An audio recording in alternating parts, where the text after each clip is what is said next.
Hey everybody, this is the SLC Dunk immediate post-game reaction video, and I know it is super early because it was the game that happened last night. Well, anyway, the Utah Jazz came in and played the Oklahoma City Thunder, and the Jazz lost 106 to 94. It wasn't as bad as the final score seemed, and at the same time, I think the Jazz fans, we really need to chill out. We lost by 12 points to the best team in the West, in that they went to the Western Conference Finals, went to the NBA Finals last year, and we were down by only 12 points on the road. And we were playing without Marvin Williams, our starting small forward, and their best player is also a small forward. And then we lost our best defensive player, Derek Favors, in the second quarter. He played 226 in the first, and in the second quarter he played 652, so about 10 minutes in the game. 10 minutes out of a 48-minute game, probably 1/5 of the game only, and we still lost by 12. I think we really need to figure out that our team is not doing as badly as we would have ourselves believe. And anyway, on to the game. The Thunder are a really good team. They were a good team last year. They went really far in the playoffs. They're a really good team this year. Coming into the game, they were the #1 offense in points per game, the #1 offense in offensive rating, and the #9 defense in defensive rating. In addition to that, they were #2 in field goal percentage, #3 in three-point percentage, and #1 in free throw percentage. So overall, they're killing it on offense.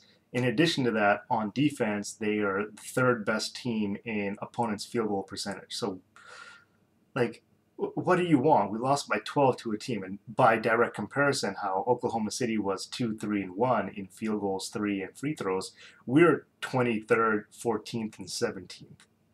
So it was not. It wasn't like we were playing the Washington Wizards or Toronto Raptors or Bobcats or something. We were playing the Thunder. There were some things that happened in the game that we were not very happy with. We weren't getting the calls, but we weren't getting the calls against the Thunder since they played in Seattle. So we can't really complain about that, especially when we're on the road. I would love to complain about it, but I don't think that anyone's going to listen. There were a few times when we went to the rim when it should have been a foul, but it wasn't called. But that's what happens on the road. Looking at the game, I want to say that the first quarter was a lot closer than the first quarters had been previously. Our starting unit, bolstered by the return of Mo Williams, came back. He and Randy Foye both made some threes in the first quarter. In previous games, I think that we would miss those shots and the other team would go on a run and blow it open. But that's the difference between previous years and this year's team. This year's team, we have three-point shooters and three-point makers. And these are the guys who can, end a run with an outside shot or close a game out by hitting threes and, winning the game. Whereas before, we didn't have this other aspect of the offense. We do this year. And while Foye and Mo didn't kill it, we weren't necessarily gaining on the Thunder in the first quarter. We did keep it close. We kept it in arm's length. The second quarter was very interesting, actually. The Thunder went on a 16-5 and a 10-3 run in the second quarter, and there's a very good reason why. While Tyrone Corbin likes to do the NHL-style line changes where, you've got 5 people who start, they all go out, then you have 5 people on the bench at the same time. In the second quarter, Scotty Brooks, played Kevin Durant the entire second quarter. He's their starter. He played all of the second quarter. So he played, against bench guys and against our starters. And Kevin Martin, a guy who previously was a first option on his own team before, he also played the majority of the second quarter. He played, let's get it here. He played 11:34 out of 12 minutes. So throughout the second quarter, with their bench guys, or whatever you want to call it, they had 2, first options. So it didn't matter who they were rotating in and out. And they were rotating guys in and out. So it's kind of interesting to see. That is the rotation that Brooks goes with. He makes sure that it's never a full 5-person change, whereas Corbin does that, and we have, a very up and down team, whereas with Brooks, they try and keep the pedal to the metal. There's always at least 1 or 2 really good scorers on all game long. And third quarter, we were already down by a lot. The Jazz usually come out well in the third quarter. They did not. Al Jefferson made a lot of shots. He went 5 for 10 in that. That was his best quarter of the game. The sad thing is that he wasn't getting it where he was previously. The last few games, we were all in love with Al Jefferson because he was getting shots at the rim, getting to the foul line. He didn't do either of that this game. He made 5 out of 10 in the third quarter, but they were all outside jumpers. So this is him turning into Carlos Boozer, I guess. So that wasn't the best. I'm not going to rag on Big Al. I am going to say that it was a very interesting game. You know, we lost Derek Favors. We were already playing without Marvin, and Mo had just finally come back from an injury. But those three guys weren't the guys who were turning heads, because in the fourth quarter, the Jazz went on a 16-5 run with the most, you know, we would have never used this lineup before if everyone was healthy. It was Big Al, so this is learning a little bit of the Scott Brooks thing, that if you are going to go with a bench unit, keep one starter in there. So it was Big Al with Enes Kanter, Gordon Hayward, Alec Burks, and Earl Watson. And you know, that was an amazing lineup. I would love to see more of that. I think a big reason why that worked was because it was guys who were hungry, guys who weren't worried about getting the shots, and guys who all played defense. And you're not going to beat the Thunder by being a better offensive team. You're going to beat the Thunder by getting deflections, by getting steals, and getting stops.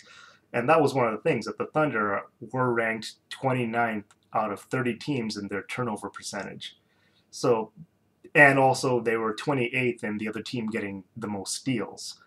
So in that regard, that's when they were vulnerable. That's exactly what we attacked in the fourth quarter, and that's how we got back into the game. So that's good. That is definitely a positive thing. I'm happy the Jazz did that.